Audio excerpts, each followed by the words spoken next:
Malu ke sebenarnya rambut dekat ni? Saya rasa tak perlu malu sebab semua orang akan kena. Even orang yang masa muda tak pakai cermin mata, dia memang keperlukan bantuan juga masa umur 40 tahun tu. Don't worry, jangan risau. Jadi tak perlu pun untuk anda macam in denial, macam cakap tak apa saya boleh lagi, tak. Sebab bila anda paksa mata anda untuk bagi effort, maksudnya paksalah, macam anda sebenarnya dah rasa dah macam kabur-kabur sikit, tapi duk cuba untuk kecikkan, keraskan, kerutkan dahi nak bagi dia nampak. Benda tu akan mendatangkan stres dan akhirnya anda sendiri yang akan pening kepala.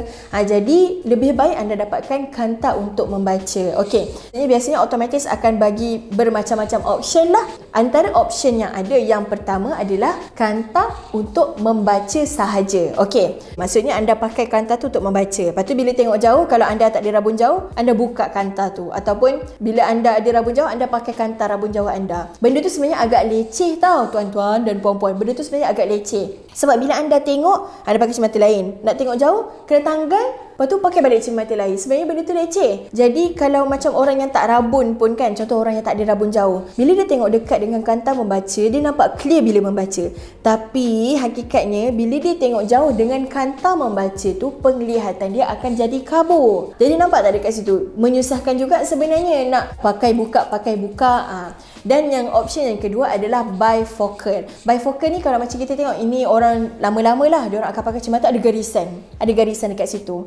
Yang atas tu adalah power rabun jauh. Bila dia ke bawahkan mata dia, itu adalah power rabun dekat. Tapi kanta bifocal ni tak ramai sangat dah orang guna sekarang. Sebab kita ada option yang ketiga, iaitu macam kita kata the best option lah dekat pasaran. Option yang ketiga ni adalah multifocal. Multifocal ni dia tak ada garisan. Dia nampak dari jauh anda macam pakai cermin mata biasa, tapi atas tu sebenarnya power rabun jauh, tengah ni adalah power untuk pertengahan, yang bawah sekali tu adalah power dekat. Jadi bila anda tengok semua arah dekat laluan dia tu, laluan power tu, anda akan nampak clear. Maksudnya tak adalah perlu untuk tanggal cermin mata, buka cermin mata, ataupun tak adalah macam orang nampak dari jauh, ada garisan lah dekat tu, dah rabun dekat. Kiranya orang tak tahu pun. Kalau anda nampak muda dari luar, orang takkan tahu pun yang sebenarnya anda pakai tu multifocal lah macam tu. Sebab dari luar memang nampak clear, tapi hakikatnya semua jarak anda boleh nampak jelas. Mungkin ada sesetengah orang dia tak berapa berkenan dengan multifocal ni sebab pada dia